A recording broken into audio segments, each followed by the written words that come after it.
नमस्ते दोस्तों, मैं हूं ईशा मंडल आपके साथ आपकी सारी दिक्कतों को दूर करने के लिए और आपको एक बेहतर जिंदगी की शुरुआत देने के लिए। तो चलिए शुरू करते हैं। तो एक कहानी से शुरू करते हैं। जैसे एक दिन एक शिकारी वन में गया शिकार करने के लिए और उसे दिखा एक सुंदर सा पंछी, बहुत ज्यादा सुंदर। तो उसके मन में एक भाव आया कि इस पंछी को पकड़ के पिंजरे में बंद करके घर में सजा के रखेगा वो। तो वो धीरे धीरे पंछी की ओर बढ़ा और उसे पीछे से पकड़ लिया और वो देख के हैरान रह गया कि पंछी बोल उठा। और पंछी बोला, मुझे छोड़ दो, भगवान के लिए मुझे छोड़ दो। शिकारी बोला, नहीं, मैं तो नहीं छोड़ने वाला। तो पंछी ने कहा कि चलो ठीक है, तुम अगर मुझे छोड़ते हो तो मैं तुम्हें 3 ऐसी चीजें बताऊंगी जो तुम्हें अमीर बना सकता है। तो शिकारी ने सोचा कि अगर इस पंछी के बदले में उसे 3 ऐसी चीजें मिल जाए जो उसे अमीर बना सकता है तो वही ठीक है। लेकिन पंछी का 3 शर्त था। पहला तभी बोलेगा जब उसे वो छोड़ेगा, दूसरा जब वो दूसरी टहनी पर जाके बैठेगा और तीसरा जब वो आसमान में उड़ जाएगा। तो वैसे ही शिकारी मान भी गया और उसे छोड़ा। जैसे ही शिकारी ने पंछी को छोड़ा, पंछी बोला कि कभी भी ऐसी चीज को लेकर जो तुम्हारे पास्ट में हो चुका है, अतीत में हो चुका है, उसको लेकर अपने आप को मत कोसो, अपने आप को दुख मत दो, अपने आप को ज्यादा कष्ट मत पहुंचाओ। शिकारी ने सुन लिया, उसे कुछ फर्क नहीं पड़ा। फिर पंछी उड़ के दूसरे डैनी पर बैठा और फिर उसने फिर से बोल उठा कि कभी भी ऐसा कुछ भी चीज में विश्वास मत करना जो तुम्हारे साधारण ज्ञान के विपरीत जाए, या फिर ऐसा कुछ जिसका तुम्हारे पास कोई सबूत ना हो। शिकारी ने फिर से सुन लिया और पंछी थोड़ा सा ऊपर जाके फिर से बोला कि कितना मूर्ख हो तुम कि तुमने मुझे छोड़ दिया, क्योंकि मेरे अंदर तो 3 अनमोल मोतियां हैं जिसे बेचकर तुम अभी के अभी बड़ा आदमी बन सकते थे। फिर वो शिकारी सुनकर हैरान रह गया।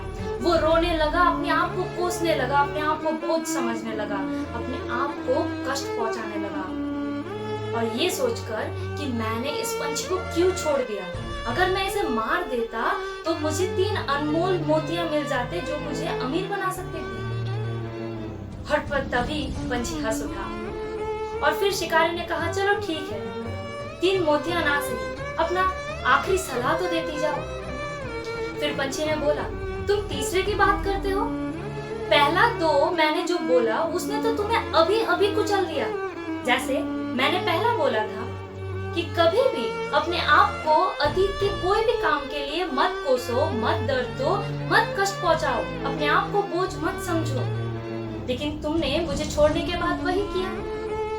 और दूसरा मैंने कहा, कभी भी ऐसी चीज पर विश्वास मत करना जो अपने साधारण ज्ञान के विपरीत जाए या फिर तुम्हारे पास कोई सबूत ना हो।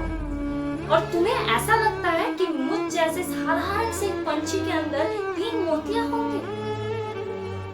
फिर पंछी हंस के बोला, चलो ठीक है, तीसरा बोल ही देती हूँ। तीसरा है, जब तक तुम्हारे पास जो है वो तुम सही से इस्तेमाल करना नहीं सीख जाते, तब तक तुम ज्यादा के लिए तैयार नहीं हो। पहले तुम्हारे पास जितना भी है उसे इस्तेमाल करो सही से। और ये बोलकर पंछी उड़ गया। तो दोस्तों, बात वही है, सबको असफलता मिलती है जिंदगी में, या फिर ऐसा कुछ भी हो सकता है अतीत में जिसके लिए लोग अपने आप को कोसते रहते हैं, दोष देते रहते हैं, अपने आप को कष्ट पहुंचाते रहते हैं और कभी कभार कुछ गलत कदम भी उठा लेते हैं। लेकिन ये बहुत गलत है। अपने आप को ज्यादा मत कोसिए, कोशिश कीजिए। और दूसरा, कभी भी उन चीजों में विश्वास मत कीजिए जो साधारण ज्ञान के विपरीत जाए और जिसका आपके पास कोई भी सबूत ना हो। और जिंदगी आपको तभी ज्यादा देती है जब आपके पास जो है वो आप सही से इस्तेमाल करते हैं। जैसे एक चीज जो मुझे लगता है कि ज्ञान और मेकअप दोनों बहुत से कैसे? मेकअप आपके चेहरे को निखारते हैं और ज्ञान आपकी जिंदगी को। तो इन दोनों को बरकरार रखिए और आगे चलते जाइए। ये 3 सलाह आप ले सकते हैं, इस्तेमाल करके देखिए, परिणाम आपके हाथों में होगा। बस यही है। अगर अच्छा लगे तो लाइक करना, मेरे वीडियो को शेयर करना और मेरे चैनल को ज़रूर सब्सक्राइब करना। धन्यवाद। शुभ हो, मंगल हो।